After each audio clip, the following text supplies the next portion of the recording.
Okay. All right. Hey, everybody. Thank you so much for joining us today at RG Podcast. I'm joined with a very special guest who I unfortunately have to keep his identity hidden for some obvious reasons. He actually is from Russia. We'll call you Vladimir. Is that pretty common name? Or Joseph? Boris. Boris. This guy has a great sense of humor. So, yeah, we'll talk a little bit more maybe about some stereotypes later on. But can you tell me, well, I just want to get right in this. Well, first of all, we are in South Korea right now in Busan. I just want to ask you something calm and non-controversial before, but how's your experience been here so far in Korea? Korea seems like very technology and developed country. It's very small details are.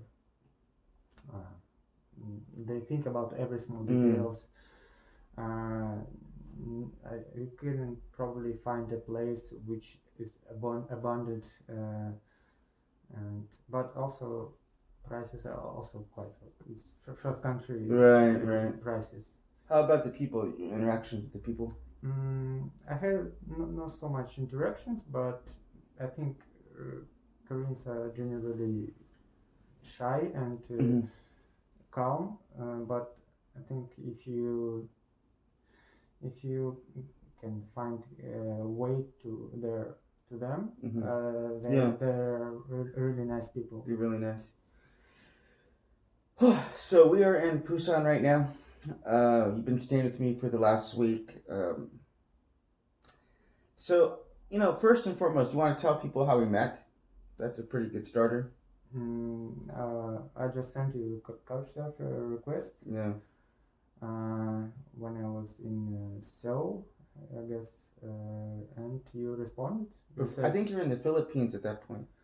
Yeah. I don't remember correctly. Yeah. Maybe I was still in Philippines. So I was joking about this earlier because I wasn't going to show your face. It's very unfortunate because this guy looks like Leonardo DiCaprio, man. He's like a total ripoff of Leonardo DiCaprio.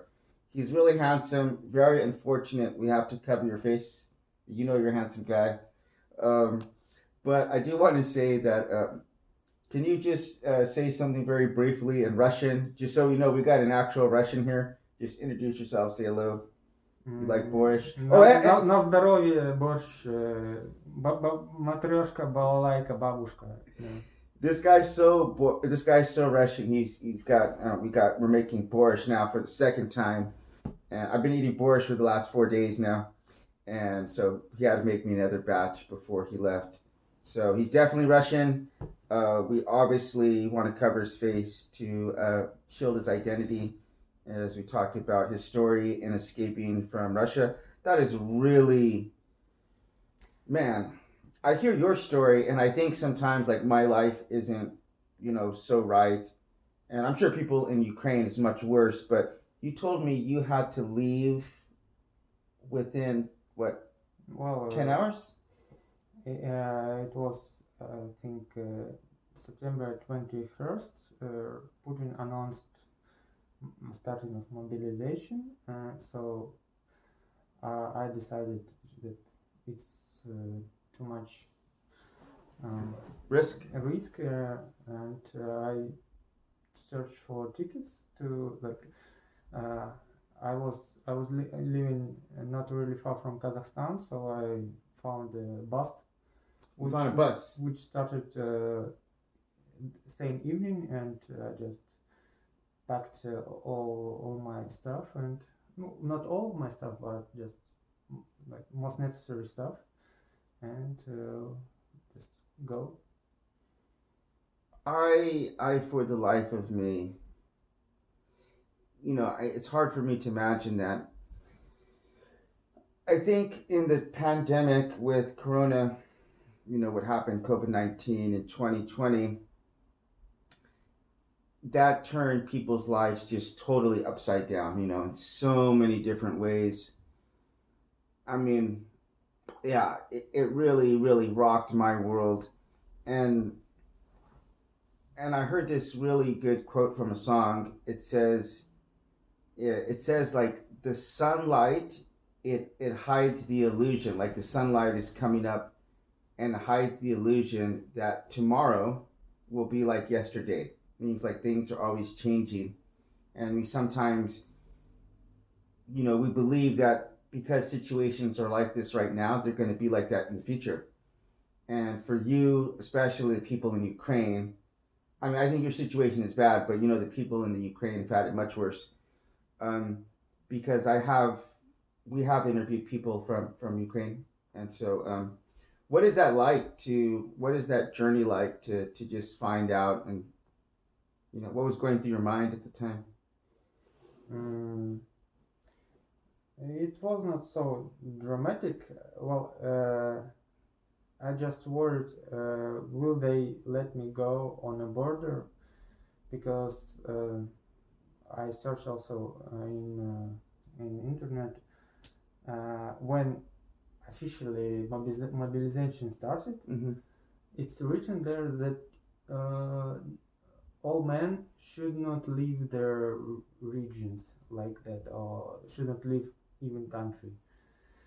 But like mm, there is still hope that it will not work, and eventually not like mm, nobody had cut there on the border, but everybody was nervous, and the bus, it was big bus, it was full of young men. Oh, really? They all Yeah, had the same and thing. yeah, mostly it was people who were running from Russia, and everybody was nervous about border. Will these officers let us out of Russia? But after I crossed border, like, it was all calm. Just breathe. Oh my God. Yeah, like it was big relief. I can't imagine. Oh my God, I cannot imagine that moment, because in the back of your mind, you must be thinking, we could just get caught right here and just thrown into jail or just forced into something. I had some thoughts about that, but I was also um, keep looking for information how it's going on other parts of border, like with Georgia, with Kazakhstan, or on the west, and nowhere was they mostly let people go. So um, it was also big hope that it will be same on our part of border.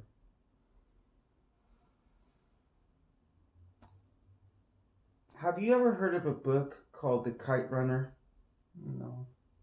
Or, okay, so it's a book that got written and it got turned into a movie in America. It's about a guy who escapes the Russian invasion of Afghanistan. So he's in Afghanistan and his dad has like a really good job. This is fiction, mind you. It is fiction, but it's from an Afghan person. And I don't know his name right now off the top of my head. But my mom recommended this book to me uh, shortly before she died, actually. But anyway, so in this story, this guy, he's like either a doctor or a businessman, and he has to escape to America because the Soviet Union invades Afghanistan, and just eventually led to the collapsing of the Soviet Union. That was one of the last straws that, as we say, broke the camel's back. But anyway, the father has to go in America, and I think he's like a taxi driver. He has like this really nice house. It's a really sad story because he has to go back. Speaking of that same theme about like your life thinking it's going to be the same way tomorrow, and then something like this can break out. But anyway, there's a scene in there where the father, he has to go see a doctor, and the doctor comes out and he takes one look at his his badge, and he sees that he's Russian, and the guy has like cancer, and he doesn't even say anything. He just leaves. He just leaves the interview, and the son's there with him. And I am just curious about this, but have you gotten any like Have you gotten any of that negativity towards you for like being Russian? Have you experienced anything like that? Personally, Yeah. just maybe one time, like from the top of my head, it was on Philippines, uh, on one island. I was like, it's a touristic town, like many tourists, so cafes, restaurants, bars, and I saw. I was walking through, and I saw a restaurant. It was Ukrainian restaurant, and like Odessa Mama was the name. And I saw I like this food, so I decided to eat there. I came there, and local like Philippine waiter came to me and gave me the menu. I started to looking, but after that came our I think bartender, or I don't know, was he owner. He was European. I guess he was Ukrainian. He's a Ukrainian, and he asked about my nation. I told like I'm Russian, and he took a menu from me and says we don't serve Russian, and just walk away. Well, I said I said are you serious? He said yes I am, and walked away. uh, nah, I didn't understand that because well it doesn't have uh, anything in common with the fighting with Putin, because I am against Putin, and it doesn't help to stop war in any way. So I don't know what does it help to. You know what, man? I've apologized to this like personally, but I have to do this on camera because you sent me the request and I was like iffy. I was like I don't know. I'm like what? I was conflicted initially, and then after I accepted, I wanted to send you a message that's saying, "Hey, man, I can't host you." And but after the Iraq War, I would meet people here in South Korea, and they acted as though like I authorized the invasion of Iraq. I'm like, I don't have anything to do with that. Like, I'm not pro Bush. I'm not pro war. Why are you taking that out of me? I mean, they were literally in conversations, like debating me. I'm like, I didn't agree with the war. Like, you're debating the wrong person here. So I'm like, I thought that would have been inappropriate. But I got to say, the website I've met you on, I've hosted about 300 people. Um, I've surfed with around 50 or 60 people, and I've probably met like another 1,000 people on there, honestly, from parties and events that I've gone to. I've gone to some really big parties, but man, I gotta say, you're the coolest dude I've hung out with, man. I mean, I'm getting. We were making borscht earlier. I said, dude, I'm probably gonna cry tomorrow when I see you. I'm just letting you know. And I'm like, man, I'm probably gonna cry right now, man. I've had such a good time. You've broken like literally every Russian stereotype you could think about someone. I was telling you about this like Berlin Wall. yeah, Berlin. Well, he has this guy has such a funny sense of humor. It's and you're like you have the same kind of humor I have. So we've been making jokes a lot to each other, and uh, but but yeah, what do you think about that? I mentioned with you.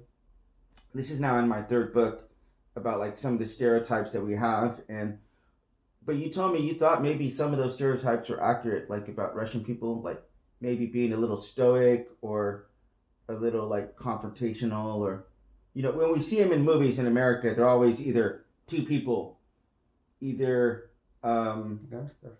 gangster or what else? Spice. Spies. Or if it's a girl, honestly, maybe she's like might be a prostitute or trying to seduce somebody. So I know there's different kinds of people in Russia, but you say maybe with a bit like not as open with emotions, there might be some truth to that. Yeah, if you walk on the street in Russia, you probably will not see a lot of smiling people. Mm. But it's not just because they're angry or I don't know mad. They just have their business, like their mind is full of problems, I guess. It's just not common to smile to a stranger.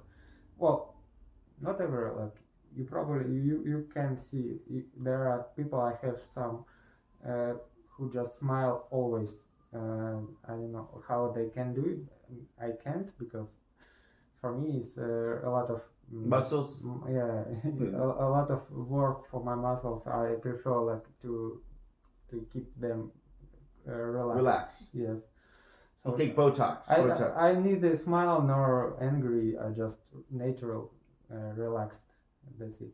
And probably to somebody, my face in this mode looks like angry, but it's not. Hmm. Right, right. Actually, it's a very similar thing with Koreans because in America, to international listeners, if you make eye contact with someone, it's appropriate thing to smile to them. So sometimes when you're walking by someone on the streets, people will intentionally um, not make eye contact with you. So they'll either look down or they'll look to the side. So sometimes I like to say hello to them or hi, because you should at least do that. That's kind of like the minimum. But yeah, Korean people are not like that, and we might think it's rude because I've smiled at people, and they looked at me just like, "What's this dude's deal?" and walked away. And actually, that's one thing I hated the most about COVID was having to wear a mask and not being able to smile at people, because sometimes I can't smile at them. I'll make eye contact and smile, and I'll get a smile from them, and I feel like so good about it. Just today or Smile. yesterday, yeah, I was walking along this coastal trail. And some place it was so narrow, and one Korean Mm-hmm. woman approached like towards me, and she let me go, but she like stand on the side and turned back to me like go Oh, like really? this. Yeah, it wasn't rude, but I think that's like shows Korean like Korean etiquette. I don't know. Uh, but I think in US in Europe it would look like offensive or Yeah, something. it's cultural differences. Yeah. Speaking of some different cultural stuff, getting back to the war and stuff, am I right to say like I think even Borscht is from Ukraine. So is there a lot of like similarities between the language and the culture because they're both Slavic people and Of course, yeah. We used to be one country in right. like many centuries, so obviously we have mm, a lot of in common. Many families in Russia have relatives in Ukraine, Yeah, and and vice vice versa. versa. Yeah. Right, right. Many people used to come for vacations there, and Ukrainians to Russia. Mm-hmm. A lot. We speak same language. Like big part of Ukraine speaks same like language as we, and even Ukrainian language. I don't speak it, but I can You understand can understand. like much of it. Plus, if you go to Ukraine, they're gonna understand you in Russian because of the Soviet Union was like the language everybody spoke, right? Most probably, yeah. Same thing like in not but let's see, Kazakhstan and like Uzbekistan, right? Yes, all ex-USSR probably, but mostly I think mostly older generations, because younger I think which were born after like 90s, they didn't learn Russian in school Mm-hmm. probably. Yeah, I almost said Afghanistan, but that was the one country that wound up avoiding. And America didn't learn the lesson there from Russia, so we wind up getting involved with that again. But anyway, What were your thoughts when the war first started? Ukrainian war. Yeah. I thought it can be true, like because before that, like I was watching YouTube videos with all analytics. Everybody is saying that it's great. It's just he Putin just it's bluffing. Bluffing. Bluffing. It's just part of bargaining. Bargaining. Bargaining. Yeah. Can But only I can mostly understand, but sometimes you say some stuff and I'm like, what are you trying to say there? Yeah, I've corrected you a few times. Your English is too well, there's this guy named Trevor Noah. He has the funniest skit about Russian accents. Have you heard that? Yeah, You're like, what? Everything. Yeah, everything. He's like fluffy rabbits and teddy bears. He goes, it sounds like you're gonna kill someone when you're saying it. But do you agree with that? Do you agree with that?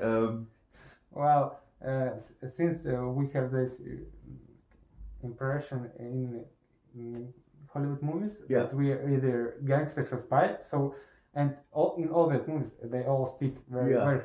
Oh, and it's a really hard accent. So yeah, you can understand logic. Like if people hear a strong accent, they associate you with either spies or gangsters. So they're afraid of you, but it doesn't work like that.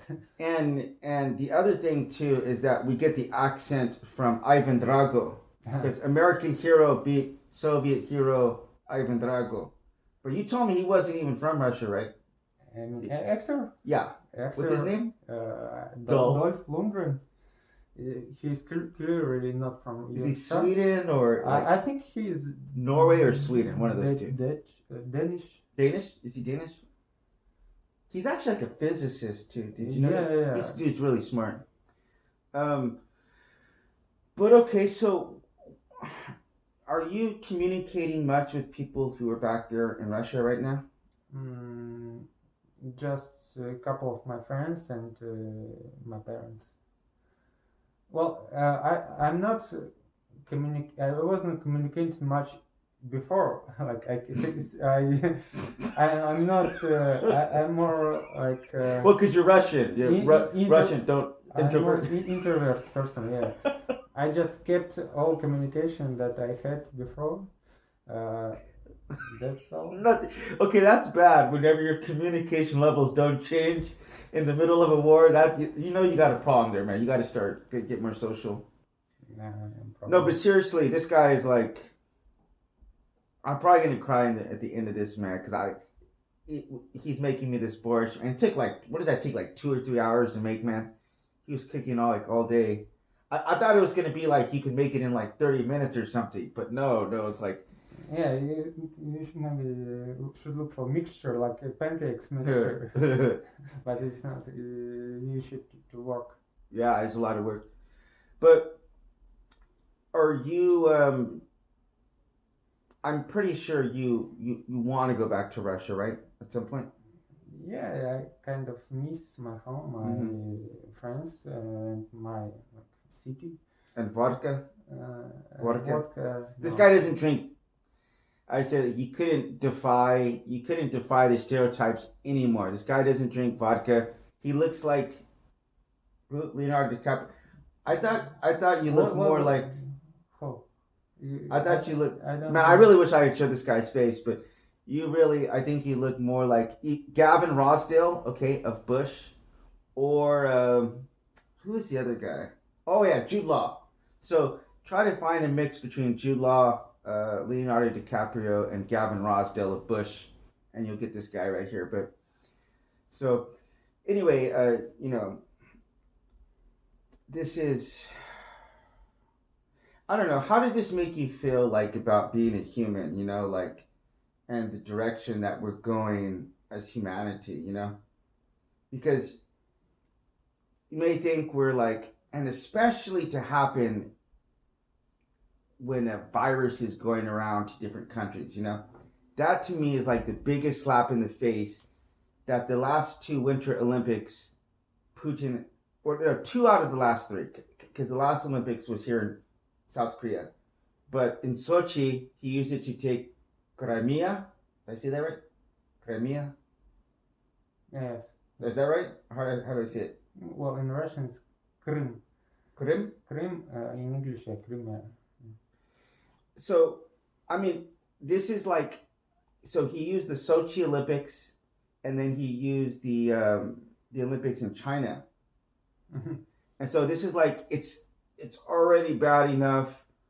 We are in a pandemic, and you're gonna still have this war, like, you know what I mean? Yeah, 2000, like, I wish it would be back to 2019. It was like I know, right? nice, like, but after that, the COVID and war. But we like we have to come through this and learn our lessons that we shouldn't let people uh, to wash minds of all nation. Uh, I mean, Russian. Brainwash. Yeah, brainwash. I mean, for me, like Russian propaganda was like it was funny. I laughed at them at it because like I didn't believe that somebody can believe in it, but turned out that like, most of country did right. So I think it's kind of my mistake. I should take it seriously and to talk to like my close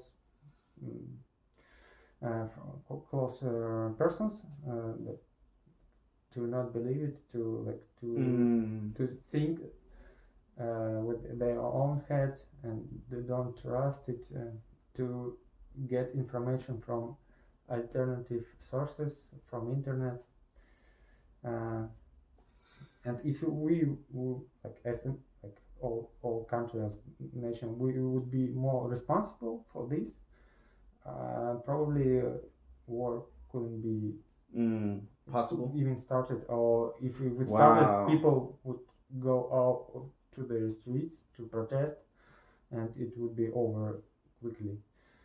That is such an interesting that is such an interesting opinion.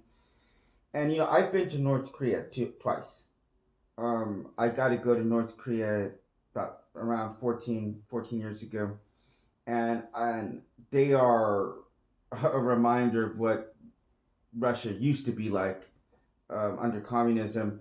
But even though they're now technically free, there's still a lot of control that goes on with media and censorship, and even like killing of dissenters. Like who was that? Was his name Victor Victor Shayenkov or something? I think he was from Ukraine, and they injected him with some kind of like pen, and he got cancer and died. Victor Yukashenkov, I think. Yushchenko. Is that right? Is one of previous presidents of Ukraine, Viktor Yushchenko. Yes. Okay, yeah. So they killed him. He was like but the injection. It was like an injection, or I don't know that story. It was they did it. I don't know. Is it even like Russia related? Oh, it is definitely Russian related. Okay. So that is the guy, and it was some kind of radiation poisoning that they did to where he wouldn't die like instantly. I think it was with in London with their what's his name, Litvinenko. He was ex KGB agent, and he was poisoned there with the polonium, with the radioactive element polonium. Yeah. Okay. Yeah. I'm sorry. My history is not.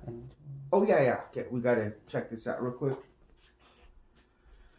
So I was telling you, like, whenever I was about 9 years old, the USSR fell down, and our teacher showed us, like in social studies, this video of this guy driving around and filming the first McDonald's opening up, and it was just lining, just going around and around.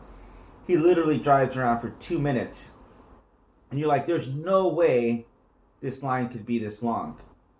And it keeps going and it keeps going, and they're all waiting to get into the first McDonald's. And what did you just recently tell me about the McDonald's there? Yeah, after war, McDonald's had to leave Russia. So in the last day of working,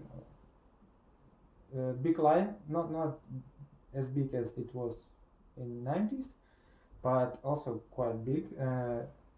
Happened in the same branch of McDonald's in Moscow, just to taste, to feel last taste of McDonald's in Russia. That is, so I saw that as a kid, and I'm telling you, I became absolutely obsessed. I was obsessed with this because I asked my teacher. I was like, isn't there more McDonald's like other places? Because in America, there's a McDonald's here, there's a McDonald's over there, and she started telling me more about the Cold War, and I'm telling you, I became absolutely obsessed, fascinated with this. I couldn't understand how two countries could be like in a battle like across the world and not ever like fight each other directly. And I wrote about this very much in my second book. It's called American Abroad, and it gets to my roots of like, really having a curiosity about history. But in that sense, you were talking about like, to step backwards. And what else were you telling me about 100 years ago about going like full circle? Uh, yeah, I was thinking recently about how history might finish its circle, because just about 100 years ago, in 1919 or 1920s, many Russian people who were against new authorities in Russia, in USSR, Bolsheviks and communists, they running out from country. Mostly of them running to Turkey, as like now. Many people, like Turkey is maybe number one destination for people who run from a country, because Really? you don't have you can't go to Europe because there is no flights to Europe.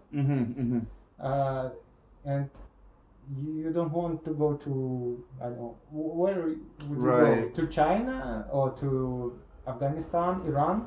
So Turkey is like or Turkey, or maybe Serbia as well. Yeah. Turkey's like your base right now, kind of like where you're looking at it, right? So he'll be going back to Turkey. One thing I noticed in Turkey, which was very, very shocking, and I know you'll know about this. You can walk down the street, and you could see a woman covered head to toe, and I think it's called a burqa, where they cover all their body. Then you can see a woman like in hijab, which is like a scarf, and then you'll see like a woman walking down with like a mini skirt and like high heels and nothing on, her nails done, and nobody gives them the time of day. Like they just walking around. Everyone's busy going about their life. I mean, I was there as an American. Sometimes I feel like a rock star. You probably sometimes feel like a rock star. You go to another country and people like looking at you. And in Turkey, like people didn't care less. Nobody looked at me. So I think that kind of tolerance is really what we need in the world. Where Probably yes. I don't know in general how tolerant are they, but officially Turkey, I think Turkey have much in common with Russia. They have a president who is in charge for many years, much more than usual. He also trying to make well, initially Turkey is Secular. It's not religious. Secular. Secular country. But he trying to make it more religious, more Mhm. Islamic. He turned this maybe most famous um, monument in Istanbul. The mosque? Temple of Hagia Sophia. Sophia. Hagia Sophia. Yeah, it used to be a museum, but he turned it to a mosque. Really? He did? Yeah. Wow. So now, but well, maybe it's even better because now you can get there for free. Oh yeah. But It was a lot of money when I went. I didn't want to pay the money. I did go to the Blue Mosque though. Yeah. You went to the Blue Mosque? Blue Mosque you can visit too, and Yeah. and before you could visit. Actually, I have this camera. It's an amazing camera, but you can hold it down and take a whole like 180 shot. And I'm standing in the middle, and somebody got a shot of me on the Hagia Sophia and the Blue Mosque. It was like one of the greatest pictures ever. Like, and it's in one shot. Like, unbelievable. Panorama. Yeah, panorama. It's an incredible camera. But anyway, so just to give you a little bit of background on that Hagia Sophia, it's if you see you ever seen Taken Part 2? Yes. Actually, you know what's funny? Just a side note. I was getting ready to go to Turkey, and like 2 weeks before I left, that movie came out. And that movie, Liam Neeson, his daughter gets kidnapped. And do not ever think about kidnapping Liam Neeson's anybody with Liam Neeson. That guy is a crazy dude.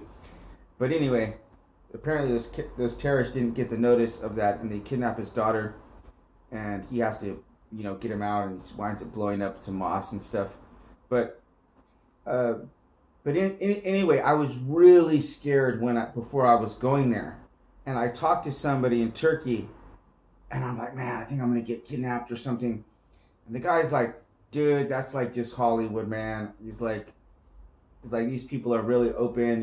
And actually, I went there, and I walked into like a gay rights demonstration that was happening in Turkey. So, again, it's like that kind of, we can agree to disagree. We can have different views and ideas about life, but we should be tolerant and respecting of each other, right? Yeah, no to violence.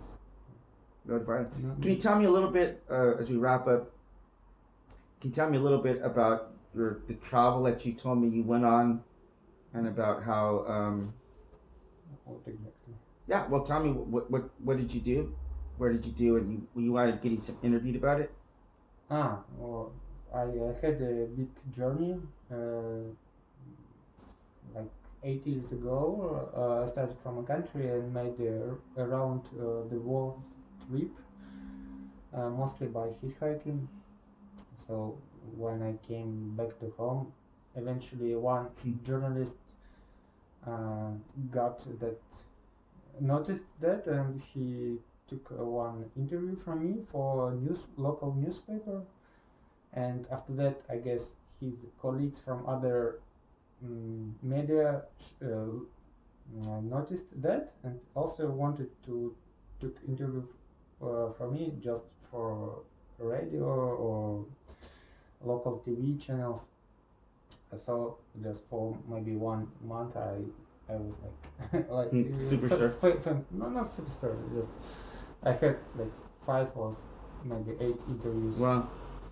So how many countries did you visit in that trip? Honestly, I didn't count, but I think something like 40. Wow. Or 85. Or 35. Yeah, that's more countries than I've been to. I've been around to 30, but that's amazing. How long was the trip total? 13 months. So, would you say that the traveling helped you to overcome maybe some stereotypes, or maybe some of the brainwashing as being like Russian? Did it help you? Obviously, there are some stereotypes, but I wouldn't say that all stereotypes are just fake. Right, that's true. Some of them have like some truth. Yeah. But yeah, sometimes I was very surprised. Mm-hmm. Like when I came to China, Mm-hmm. I was expecting quite rural country, like people driving bicycles and eating rice. Oh my God! When I came to South Korea, I expected people to have the. I swear to God, I expected people to be walking around with the hats on. That's total truth. I Yeah, people here dress is nicer than like you ever see BTS? They walk around in suits and stuff. That's how guys just dress here. They have so much style. So, Yeah, I but agree. yeah, you have those. But you think you grew a lot as a person? Yeah, I think I became more more kind person. I Except the smiling. He's got a smile. and putting I make him laugh a lot. it's my Russian gene Yeah. inside. Um, I think also I would would like to repay all hospitality Mm-hmm. that I received back in, and also to show my country to foreigners, so Mm-hmm. they Mm-hmm. would like it too as me. But I think mm, Russian authorities doesn't want to make it tourist destination. Mm. So that's pity. Mm. I think that's maybe one reason why they have like you need a visa, like for me to go there. Mm-hmm. Whereas like Turkey, Turkey is an example. You can fly into Turkey and then you could just buy like an instant visa there for like 25 I don't know or about like an entry fee. You pay like an entry fee. I don't know about U.S. citizens, but Russian can go there without paying anything. Well, but you have to. Okay, I think it's the exit fee or something. Do you have to pay an entrance fee and exit fee? No. Okay, so as Americans, they charge you like some poor countries will charge you like $25 at the airport to enter, and then they'll charge you like $25 to exit. They just make like some quick $50 off of you. I can tell you, Turkey is not even the best. Georgia, in Georgia, you can. I don't know about all nations, but at least Russians, at least now, maybe because of all situation, it can be changed. But for now, Russian can stay in Georgia without any visa for like almost a year, 360 days. After that, they can go to other country, like back to Russia for 1 day or for And 5 minutes, come back and again 1 year, visa free. That's I think I don't know who does who has more free this regulation. mm-hmm. Well, I think just really that's really just the key that, and I don't know. I was talking to you about this. I'm like, I don't know if Vladimir Putin or any other leader or dictator, if they ever did have like a wake up call and say, man, this is not the way we should be living. Like, this is not how we should be spending our resources into fighting. But if they were able to get with other leaders and to say, look, man, if we want to live on this planet together and have peace and harmony, like, we got to be interacting with each other. And I mean, like, not just talking or visiting, but like actually living in different places at different times for at least a year or 6 months. Because when you do that, you get it, first of all, it changes the way you think. For me as an American, my thinking has been totally changed from living at this point. I've lived half of my adult life overseas, you know, and having visited a lot of countries, not as many as you, but it has changed my perceptions about the world and about myself. My own thoughts about myself have changed a lot. So, really, if maybe some people just enjoy war, they enjoy chaos, but if we ever do want to get to a place where we're being respectful and peaceful, like, we really got to be, interacting with each other and mixing it up. Because at the end of the day, we'll see we're not so different, right? You seen that? Like, yeah, we have some different foods and customs and things like that, but at the end of the day, we're like humans, right? Yeah, What do you think about that? sure. can argue with that.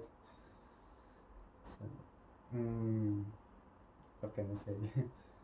um, I think we should be more responsible because I can say for all countries. But I think most problem in our country is just arrogance. Arrogance, Yeah, pride. no. People don't think that they should participate in public life, like voting, elections, Mm. or protests, meetings. They don't believe that they can change anything with protests. So I know like it's most common think thinking of people like when I call them like let's go for protest for meeting, they say what's point, we're not going to change anything. Mm-hmm. But if all of them would come, we would change everything. Just I think we should like at least in Russia should be more responsible um, for our lives, for our country. Yeah, that's very powerful. Very, very, very, very, very powerful. Well, man, um, what was your name? Vlad or Boris. Boris? Boris. I really want to thank you from the bottom of my heart, man. You really helped soften my heart. I've had a really good last 5 days, and just for the record, he's going to my house in Mokpo. Actually, I live about 5 hours away from here. My wife is actually coming here to visit me in South Korea, and he's going to go stay at my house for a few days. So, RIT podcast is going to be helping him out a little bit with some finances. And if you would like to contribute to that, you can check the link in the description. Want to help this guy out as much as possible. He is, yeah, he's done a lot to change my mind in a very short time. And said I've met a lot of people on couchsurfing. So if I say like I hit it off with this guy, and I've met people, and you know this, couchsurfing, people who are willing to open up their house and to let people into your house, like you're gonna have an instant connection and chemistry, right? Because people hear that and they think it is the craziest thing in the world that couchsurfing exists, and we're letting foreigners into our home and we're cooking and we're eating and we're sharing meals and we're letting them use our toilets and our showers and my couch and the utensils and everything. But really, it is so much changed my life, and it's allowed me to travel. And you know this, if you had to pay for every last night while you were traveling, you wouldn't be able to travel. For me personally, I wouldn't be able to travel half as much as I've done. Like couchsurfing has allowed me to financially be able to do that because I wouldn't have been able to pay every single night or to eat out every single day. Couchsurfing, you can use people's. It's not just about economy. You can get to know place, country. You can speak with local people. No, I'm not local. Well, you live here for 10 years, but in general, local people, and they can show you places, food or customs much better than you would. Oh yeah. See it yourself. The difference between me going to a country and not couchsurfing and me going to a country and couchsurfing is, we say in English, I don't know if you know this expression, it's the difference between night and day. It's like this the biggest difference possible. I mean, I was in London, and in London, people there get a lot of requests, and so I wasn't able to find a host in London, but I was in some other parts of England. And so you go in there and you're like, you don't know anybody, you know nobody, you know. Maybe you go to a hostel, maybe you can meet somebody, or at a hotel, maybe. But you go to couchsurfing and people open up their lives, their houses to you.